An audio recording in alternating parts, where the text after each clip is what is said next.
Hello दोस्तों, SP academy से मैं रोशन कॉमर्स वाला।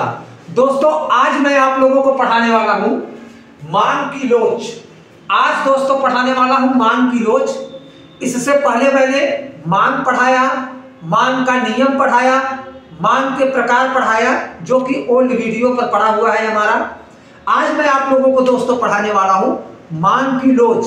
मान की लोच होता क्या है, पहले हम इसे जान लेते हैं।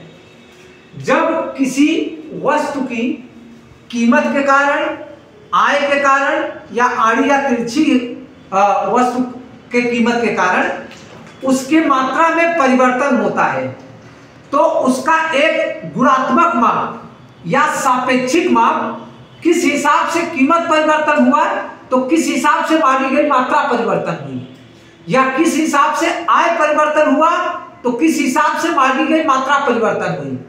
यानी एक दोस्तों सापेक्षिक माप या यह कह सकते हैं गुणात्मक माप, जिसे हम मापते हैं कि किस हिसाब से कीमत बढ़ा तो मात्रा घट गई, या किस हिसाब से कीमत घट गया तो मात्रा बढ़ गई।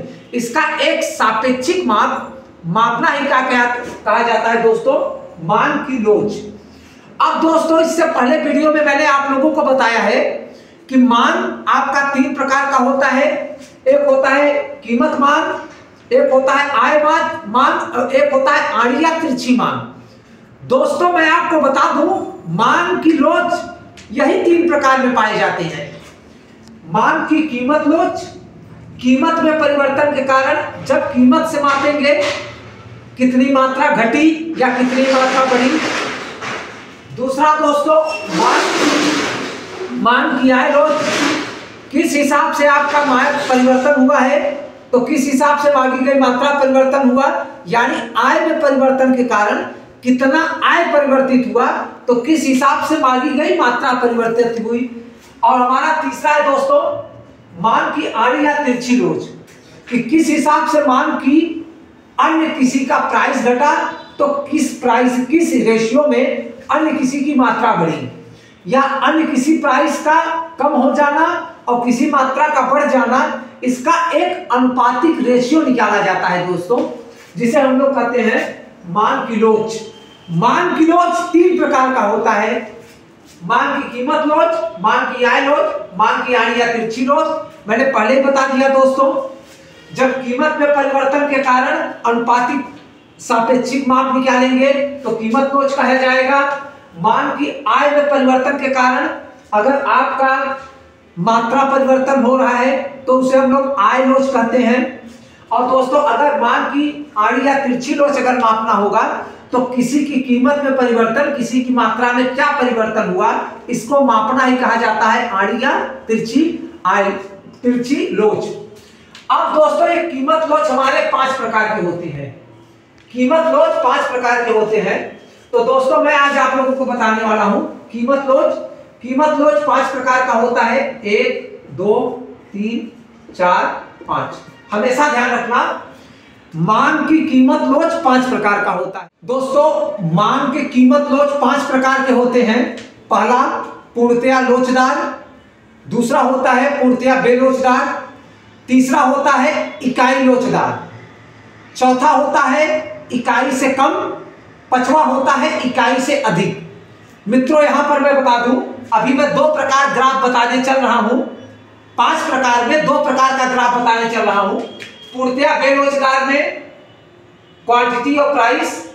बेरोजगार वह चीज होती है जिसमें कीमत हम परिवर्तित कर दें लेकिन मांगी गई मात्रा बहुत कम परिवर्तन हो। जैसे कीमत मान लीजिए 10 था तो मांगी गई मात्रा यहां पर 20 है, और कीमत अगर मान लीजिए अगर मैं यहां पर 20 कर दूं तब भी हमारी मांगी गई मात्रा लगभग 20 ही हो, तो इसे कहा जाता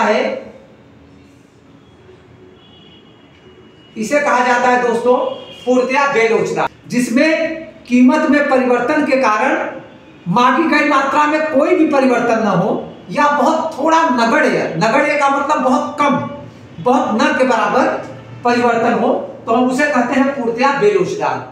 यानी जब किसी वस्तु की कीमत में परिवर्तन के उपरांत उसकी मांगी गई मात्रा में परिवर्तन नगण्य के बराबर, न के बराबर या बहुत कम या हुआ ही ना हो परिवर्तन, तो हम इसे कहते हैं पूर्णतया बेलोचदार। इसका एक उदाहरण दोस्तों ज्यादातर नमक देखने को मिलता है कि नमक की कीमत 20 रुपए है, फिर भी लोग 1 किलो अगर इस्तेमाल हो रहा है किचन में तो 1 किलो ही इस्तेमाल करेंगे, और 40 रुपए हो जाएगा दोस्तों तब भी 1 किलो ही इस्तेमाल होगा, उससे कम प्राइस कम ज्यादा से कोई भी मतलब नहीं है। तो यह होता है पूर्णतया बेलोचदार कि कीमत में परिवर्तन के उपरांत मांगी गई मात्रा में बहुत कम परिवर्तन हो या परिवर्तन न हो। दूसरा होता है पूर्णतया लोचदार। पूर्णतया लोचदार क्या होता है? कीमत में परिवर्तन, जैसे मान लीजिए किसी वस्तु की कीमत 10 है तो उसकी मांगी गई मात्रा 20 है, कीमत में थोड़ा सा परिवर्तन कर दूं, थोड़ा सा मतलब थोड़ा सा ज्यादा कर दूं या कम कर दूं, इसी पे हल्का सा मोटा कर दिया है, केवल थोड़ा सा बढ़ा दिया तो पता चला मात्रा यहां हो गया। तो कहने का तात्पर्य कि जब किसी वस्तु के कीमत में परिवर्तन के उपरांत मांगी गई मात्रा बहुत ज्यादा परिवर्तन हो जाए जिसे हम लोग माप न पाए, उसे कहा जाता है पूर्णतया बेलोचदार है। जब किसी वस्तु के कीमत में परिवर्तन के उपरांत मांगी गई मात्रा अनंत तक, इनफाइनाइट तक अगर परिवर्तित होती है तो हम उसे पूर्णतया लोचदार कहते हैं। तो हम लोग दिखाते हैं E बराबर इनफाइनाइट और इसे दिखाते हैं E बराबर 0। पूर्णतया लोचदार को हम लोग E बराबर इनफाइनाइट दिखाते हैं कि कीमत में थोड़ा सा परिवर्तन करो तो मांगी गई मात्रा में कई गुना परिवर्तन हो जाए।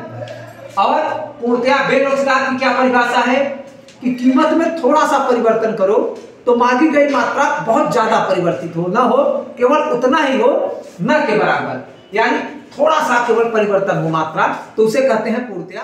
और टाइप बचे हुए हैं, एक है इकाई लोचदार। इकाई लोचदार क्या होता है पहले हम इसे जान लेते हैं।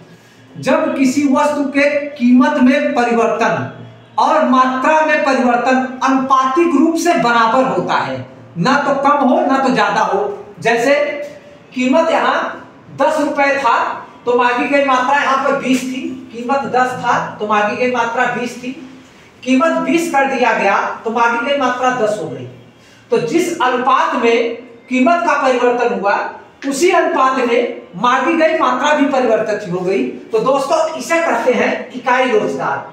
इसमें डिमांड रेखा कुछ इस तरीके से होती है।